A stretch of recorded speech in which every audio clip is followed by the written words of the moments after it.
Former presidential candidate Dr. Ben Carson endorsed Donald Trump on Friday. Dr. Carson, it's nice to have you with us this morning. Good morning. Good morning. Nice to be with you. When you made your endorsement, you said that you prayed about this decision and you finally decided that you were philosophically and spiritually aligned with Donald Trump. And I have to say, Dr. Carson, after watching you over the last several months on the campaign trail and seeing your demeanor and the way you handled yourself, that surprised me. Well, I had an opportunity to actually spend significant time talking with him in private.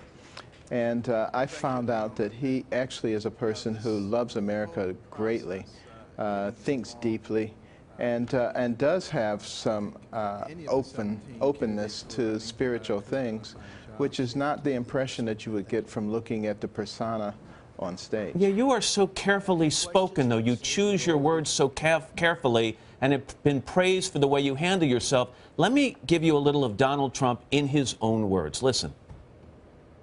I'd like to punch him in the face. If you see somebody getting ready to throw a tomato, knock the crap out of him. I promise you, I will pay for the legal fees. The third group, I'll be a little more violent. Are you comfortable with that temperament in the Oval Office? That probably is not the way that I would handle it, but recognize that the people of America are at a different place than I'm at. They're really more at a place where Donald Trump is, because they're so frustrated and they're angry and they're tired of people trying to manipulate them. And I think you're seeing a magnetic phenomenon going on here, because he actually represents where people are. Now, does that mean that we need to stay at that place? No. It means we need to work towards something very different. We, the American people, have to realize that we are not each other's enemies.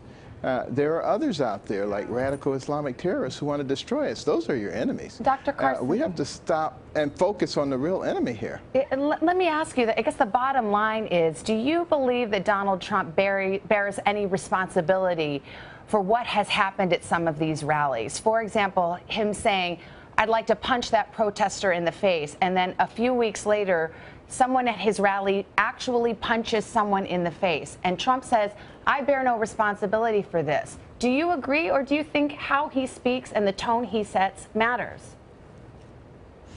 Well, again, I think we have a tendency to focus on the wrong thing there. The problem is that there are those who are being taught that if someone disagrees with you, you have the right to interfere with their First Amendment rights, their ability to express themselves, their freedom of speech. That's where the emphasis needs to be. Now, when people do things wrong, such as that, it causes other people to react in a way that is negative, and therefore you see that reaction. Do you think Mr. Trump has fanned those flames? I think that this is a wonderful opportunity for Mr. Trump, for Bernie Sanders, for Mrs. Clinton, for the other Republicans, to really stand up and to start talking to people about what First Amendment rights are, why they are so important as a part of the foundation of our country. Real quickly, if you don't mind, Dr. Carson, do you worry where this might lead if Donald Trump becomes the nominee of the Republican Party? Do you see a general election season with escalating violence and words being used that are inflammatory like this? I think certainly if the protesters continue with their Alinskyite tactics, there is a real possibility of escalation, because those who are the victims of them have two choices. They can submit to them and meekly just do whatever those protesters want them to do, or they can fight back. And if they decide to fight back, there could be an escalation. Dr. Ben Carson. Dr. Carson, thanks for your time this morning. We appreciate it. Absolutely. Thank you. Hello, Today fans. Thanks for checking out our YouTube channel. Subscribe by clicking that button down there, and click on any of the videos over here to watch the latest interviews, show highlights, and digital exclusives.